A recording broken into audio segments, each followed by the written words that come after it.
Je m'appelle Fredo, je suis chanteur dans un groupe qui s'appelle Les Ogres de Barbac. C'est un groupe familial de chansons françaises, ça fait 25 ans qu'on parcourt les routes de France et d'ailleurs. En 2001, on m'a diagnostiqué une maladie de Crohn. En fait, plus tard, il s'est avéré que c'était une rectocolite hémorragique. Ce sont des maladies qui s'attaquent aux intestins et au côlon. Des maladies, en fait, dont on ne parle pas beaucoup. Des maladies un peu tabous. Pourquoi tabous ? Parce que tout simplement, les conséquences de ces maladies sont des crises fulgurantes, des crises violentes, des crises très douloureuses, où l'on peut avoir du sang dans les selles, de nombreuses diarrhées.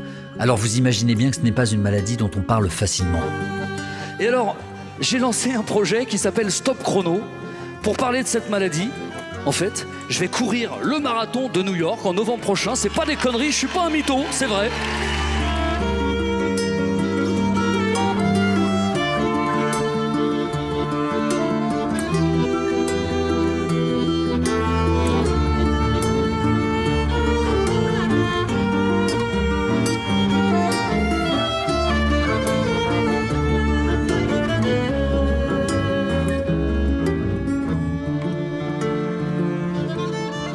Mon rôle, ça va être d'accompagner toute l'équipe qui va participer à cette course, de les coacher. Donc il va falloir composer avec les tournées, la sortie de l'album, tout ça, ça va créer de la fatigue. Donc forcément, il va falloir qu'on adapte un petit peu l'entraînement. C'est vrai qu'on n'a pas une vie très saine lorsque l'on part en concert. Donc moi, à la maison, j'ai toujours couru, j'ai toujours essayé de manger évidemment un peu plus sainement et en tout cas de m'entretenir. Mais toujours est-il qu'il fallait quand même se préparer. On avait 1 an pour arriver au marathon. Marathon, 42 km, je le rappelle. Quand on a un peu discuté, je me suis rendu compte qu'il y avait quelque chose au-delà de la levée de fonds, au-delà de l'intérêt pour financer la recherche, qui était ton désir de t'adresser aux autres patients, de faire quelque chose pour les autres. C'est un partage d'expériences qui est nécessaire à mon avis pour pouvoir mieux affronter la maladie, les difficultés et regarder aussi ce que vivent les autres plus ou moins bien. L'information sur les traitements, sur la maladie, sur comment fonctionne le tube digestif, c'est vraiment important de dire ce qu'on ressent, ce qu'on vit et le répéter, puisque je crois qu'il faut le répéter. Ça permet vraiment aussi de créer un dialogue, une communication. Je trouve qu'aujourd'hui, dans la société aussi, on est toujours tellement mal à l'aise avec ça, avec la maladie, que si on pouvait en parler de façon plus facile, plus simple, avec les gens, peut-être que et les gens qui ne sont pas malades seraient moins gênés, et les gens qui sont malades se sentiraient moins stigmatisés. Sur ce projet, je voulais vraiment aussi faire du bruit autour de la maladie.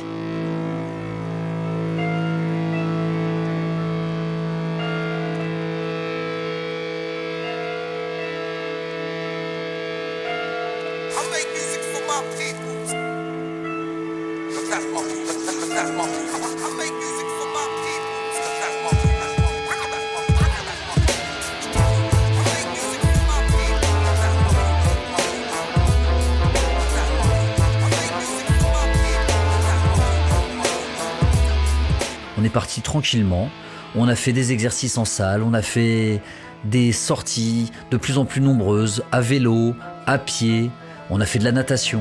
Je crois que c'était au mois de mai, mois de juin l'année dernière, on a commencé vraiment la préparation.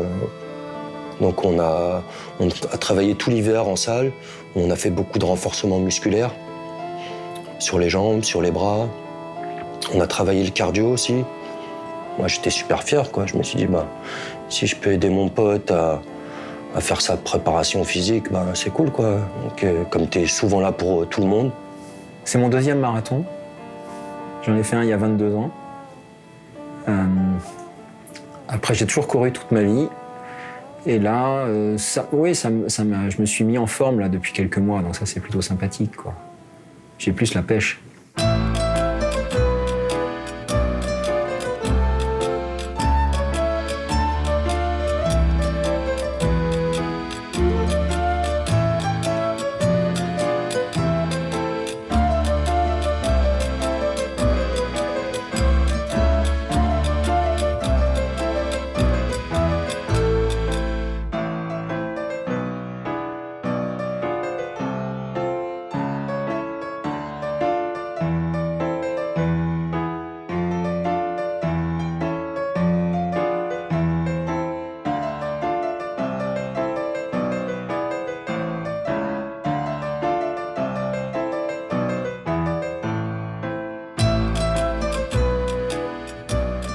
Ce qui est marrant dans ce genre de projet, comme les projets dans la vie, c'est que c'était un truc nouveau, un format inventé.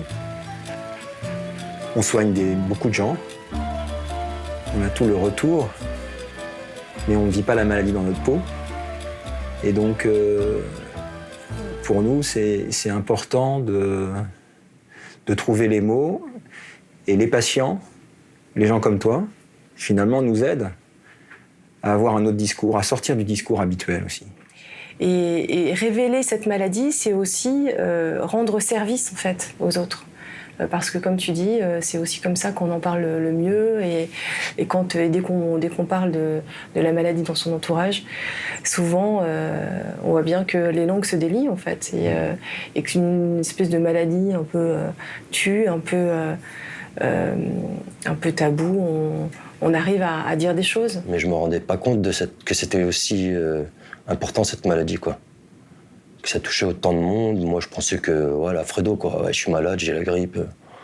Voilà, quoi, sans plus, quoi. T'en parlais jamais. Donc, pour moi, c'était pas une maladie très grave, quoi.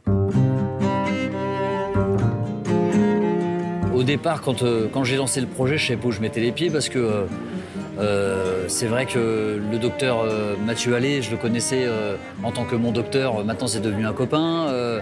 L'AFA, je les connaissais pas. J'ai trouvé des gens formidables. En plus, une asso qui fait un boulot qui pour moi est essentiel. Demain, c'est sûr que je vais courir pour la raison première, c'est terminer cette première étape d'un projet, quoi. Parce que quand je vais passer le finish là, je vais me dire putain. Il y a un an, je disais que j'allais faire ce truc-là, et puis là, je le passe. C'est l'arrivée pour le prochain départ.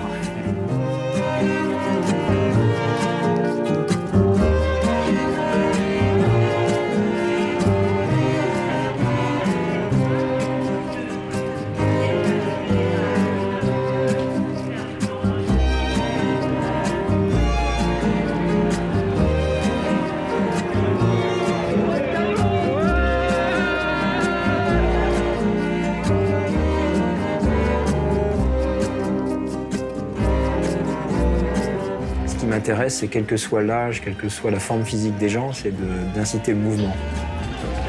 C'est l'élan. Quand je vois des gens qui sont fatigués, qui sont pas en forme, qui sortent d'une période difficile, les inciter à bouger, c'est vraiment les aider. Quand tu m'expliques qu'il y a des malades qui sont complètement mais abattus, qui font rien, qui sont désociabilisés, et quand je te vois toi, c'est tout l'inverse, quoi. Ta force, ton envie de vivre, elle prend le dessus sur la maladie.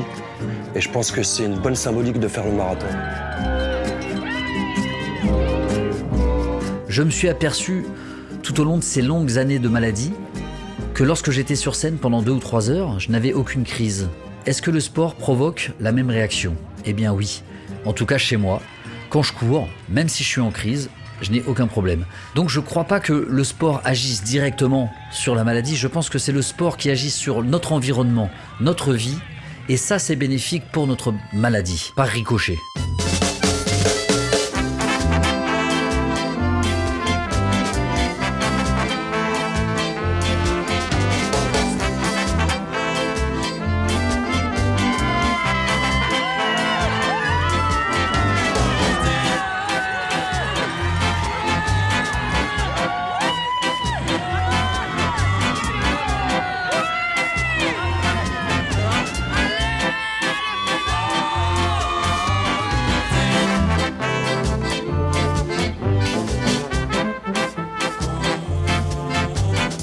Avant et après un diagnostic, la personne est la même personne. Elle garde les mêmes compétences. Elle est censée avoir les mêmes responsabilités de famille, au travail, etc.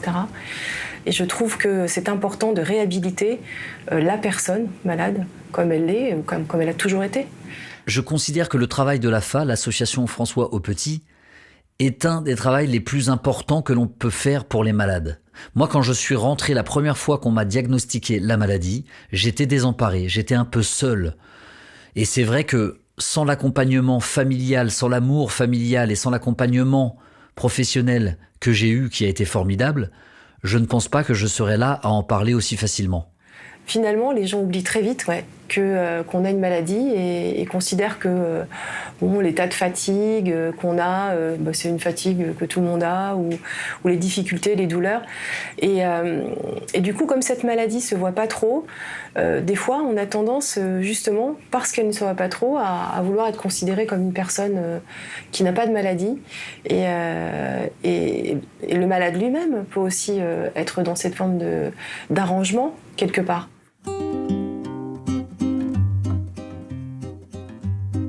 C'est les maladies qui sont génétiques. Il y a une part génétique.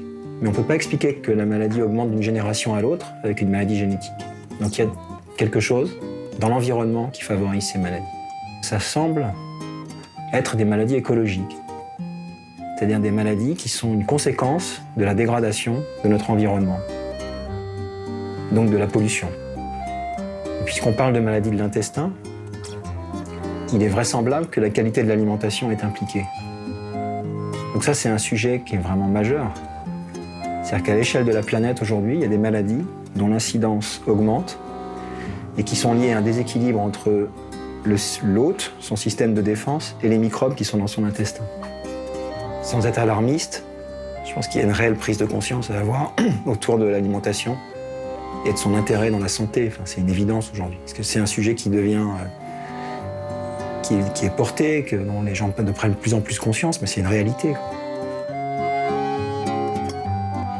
Plus que 10 morts, 10 km, plus de 10 km.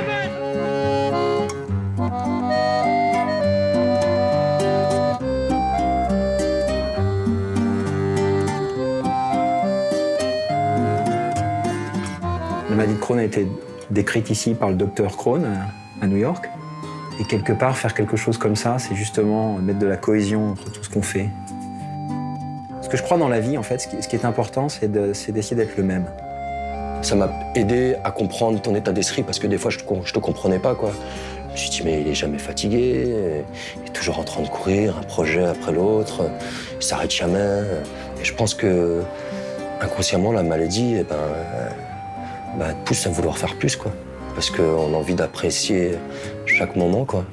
C'est encore mieux quand cette révélation se fait par quelqu'un qui est connu et qui en parle dans tous ses concerts. Moi, je trouve que j'ai trouvé ça incroyable. Et pour nous, qui sommes là dans une mission de reconnaissance de la maladie et des malades dans la société, c'est quand même quelque chose qui nous a effectivement apporté énormément. À New York, il y a Stop Chrono partout, tout le monde connaît. New York aussi nous donne cette hauteur de se dire, quoi, c'est grandiose, c'est magnifique. Mais quel sacrifice pour en arriver là. Stop Chrono, ça pourrait continuer à vivre au-delà de cette marque que t'as lancée. Qui pourrait être cette espèce de mouvement qui conduit à bouger. Et puis, parler de ces maladies invisibles dont certains d'entre nous souffrent et qu'on favorise un peu, qu'on améliore la communication. Il y a aussi cette phrase que l'on répète souvent, chaque malade a sa maladie. C'est pour ça que je ne faisais pas ce projet pour donner un exemple. Si pour moi demain, un adolescent qui vient d'être déclaré sur la maladie de Crohn entend parler du projet et se dit que quelqu'un de 43 ans continue à faire des concerts et a couru le marathon de New York pour parler de la maladie en étant malade, je pense et j'espère que ça peut lui donner un peu d'espoir. Et si en plus il entend parler de l'AFA et qu'après il est bien accompagné, alors là, le projet est totalement réussi. Chaque malade doit s'écouter, évidemment. Mais en tout cas, il y a vraiment des tas de choses possibles. Et ça, je pense que chaque malade doit y croire.